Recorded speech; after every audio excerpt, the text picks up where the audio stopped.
Assembleia Legislativa já aprovou a antecipação dos royalties do petróleo e gás para ajudar no ajuste fiscal do governo.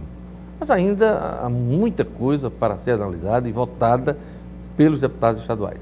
Meu convidado hoje é o deputado Francisco, do PT. Boa tarde, deputado. Boa tarde, Diógenes. Boa tarde aos telespectadores, telespectadoras que nos assistem aqui pela Band. Muita coisa precisa ser avaliada, mas como é que o senhor avalia o fato de a Assembleia já ter aprovado os royalties? Primeiro, para mim, demonstra uma iniciativa de muito espírito público de todos os deputados e deputadas que compõem a Assembleia do nosso Estado, em que pese diferenças que são normais da política e que fazem parte do processo democrático. Mas o projeto de antecipação dos royalties foi aprovado à unanimidade, né, o que dá ao governo do Rio Grande do Norte a possibilidade de uma arrecadação extra para tentar equacionar essa situação dos salários atrasados. Pois é, dinheiro que vai direto para o fundo previdenciário, liberando os gastos na conta 100 do governo, é isso, né? Pois é, recursos que legalmente têm que ir para o fundo previdenciário. Há uma emenda do deputado Kelps Lima, que nós também aprovamos por unanimidade, que tenta ver a possibilidade de que, mesmo indo para o fundo previdenciário, ao liberar recursos da fonte 100 do Tesouro Estadual, para evitar, né, que o Estado cubra esse rombo, esse déficit mensal da Previdência, possa também buscar uma alternativa para começar a pagar os salários atrasados de servidores da ativa. Mas, prioritariamente, né, legalmente, esses recursos dos royalties, quando forem negociados com os bancos, serão, evidentemente, para o Fundo Previdenciário. Deputado, uma das medidas mais polêmicas apresentadas pela governadora no ajuste fiscal é que cria um teto para as despesas do Estado, né? A exemplo do que ocorre já na União e que o PT criticou muito durante o governo de Michel Temer. Qual a diferença aí e como é que o senhor defende essa ideia do limite de gastos aqui no Estado? Bom, vamos lá. Primeiro, há algumas diferenças muito significativas que delimitam bem o caráter de cada uma das medidas. Mas o conceito é o mesmo. Mas, por exemplo, aqui no Estado, essa medida ela foi apresentada para um prazo de 8 anos, ao contrário de 20. Depois ela exclui os setores essenciais do serviço público, como educação, saúde, assistência segurança pública. E segurança pública. E ela também prevê, essa medida prevê que, à medida em que nós possamos ter uma recuperação da economia, e também leva em consideração a questão da inflação para corrigir, para que não fique estagnado completamente, como é a medida do governo federal. E, além do mais, essa medida a governadora teve que tomar, porque você não pode colocar despesas onde não há receita para cobrir. Não adianta você ter uma despesa prevista se você não consegue executá-la por falta de receita.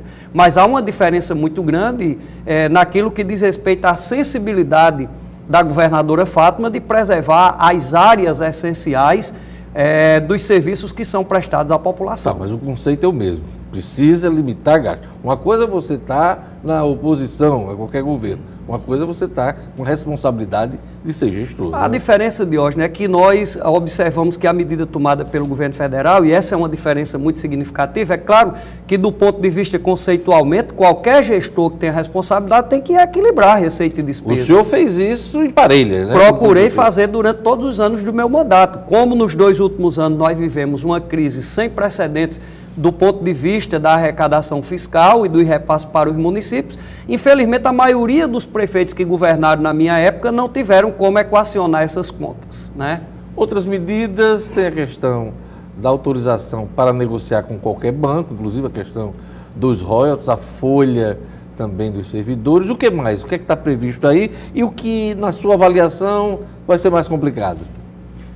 Olha, na realidade, Diógenes, o que eu tenho escutado dos meus colegas deputados e das minhas colegas deputadas é um compromisso muito forte, não com o governo Fátima ou com o governo do PT, mas com o povo do Rio Grande do Norte.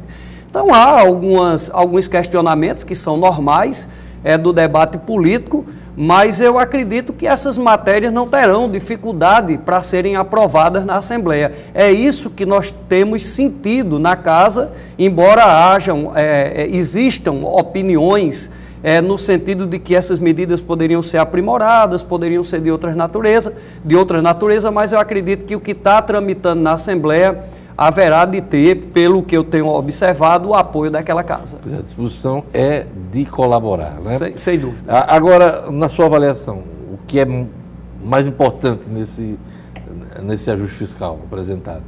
Olha, o que vai gerar mais receita, sem sombra de dúvida, é o que já foi aprovado, né? Estima-se que, com a antecipação dos royalties, o Estado possa aí arrecadar de recursos extras entre 500 a 600 milhões. Bom, essa conta vai depender muito da negociação que for feita com as instituições. Mas isso não está por rombo, que a gente sabe aí, só com os servidores é R$1 bilhão e com fornecedor em torno de R$1,5 bilhão de reais. Então está longe ainda de tapar o rombo. Está longe, Diógenes, está longe sim. Uma outra medida é a questão da venda da folha de pagamento. Inclusive, o governo pedindo essa possibilidade para também abrir para negociação com instituições privadas, mas mesmo essas medidas não garantem recursos extraordinários suficientes para tapar esse déficit. É preciso também medidas de contenção de despesas, que o governo tem feito em diversas áreas, inclusive revisando contratos, limitando determinados gastos da máquina pública, mas é preciso também aporte de recursos federais. Por exemplo, a ajuda federal será fundamental. Tem que ter. Sem essa ajuda federal, sem, por exemplo, a aprovação dos recursos da seção onerosa do petróleo e gás, que deverão ser redistribuídos, ser repartidos com estados e municípios. O leilão está previsto para esse ano, eu vi entrevista, inclusive, recente do presidente da Petrobras. 100 bilhões aproximadamente, dos quais, salvo engano, 25% para serem repartidos com estados e municípios, o que desafogaria muito a situação, Diógenes e telespectadores, que não é só do Rio Grande do Norte. Se não me engano, são 8 estados brasileiros que decretaram estado de calamidade financeira e alguns dos quais estados com economias gigantescas comparados com o Rio Grande do Norte.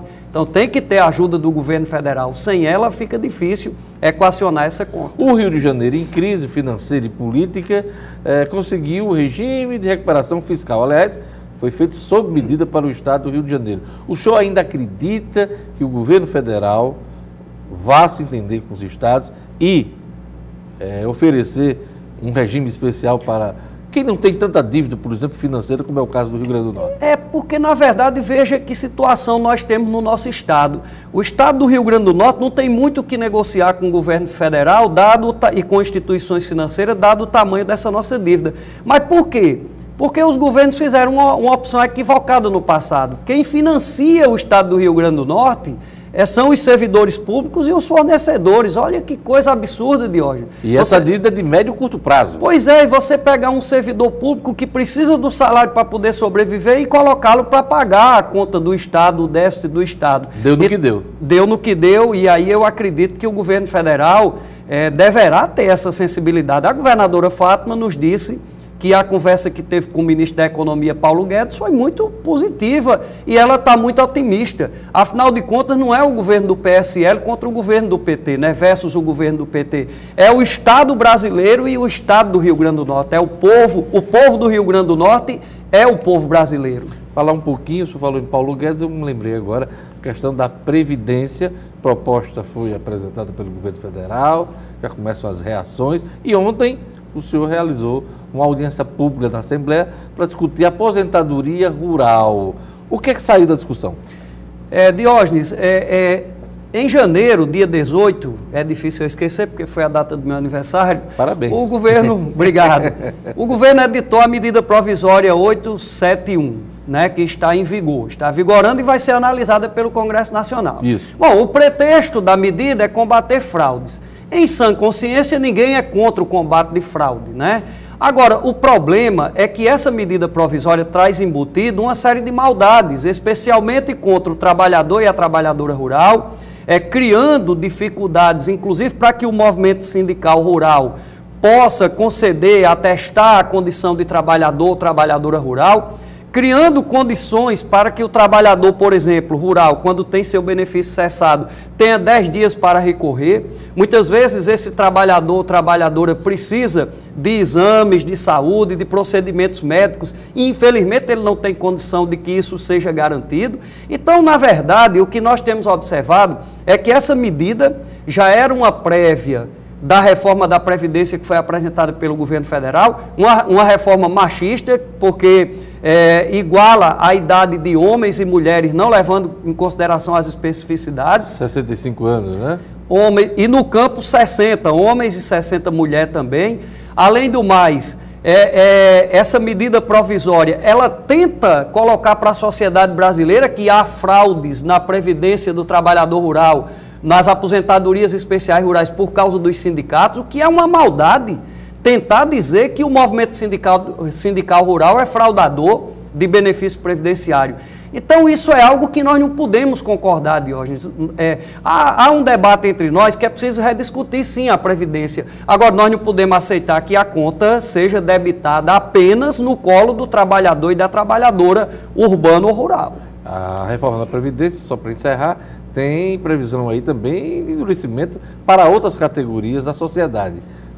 Ela não está equilibrada nesse sentido? Não, ela não está equilibrada porque, na nossa visão, é uma reforma que só penaliza a classe trabalhadora. Ela não cobra dos grandes devedores, ela não toca na questão das desonerações, que são recursos que poderiam custear o sistema previdenciário. Ela é desumana, Diógenes, porque os benefícios assistenciais, os benefícios de prestação continuada, está se propondo reduzir para menos da metade do salário mínimo e o idoso brasileiro começar a receber R$400 aos 60 anos de idade e só chegar ao salário mínimo com 70.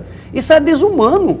E não sou eu que estou dizendo, o presidente Bolsonaro foi que disse isso, que era desumano se aposentar aos 65. Mas já mudou de opinião muito rapidamente. É isso aí, a gente vai acompanhar esse debate, o debate está começando, né? E eu queria agradecer a presença aqui do deputado estadual Francisco do PT. Obrigado e parabéns mais uma vez pelo aniversário que foi recente, né? 18 de janeiro. É isso aí. Obrigado.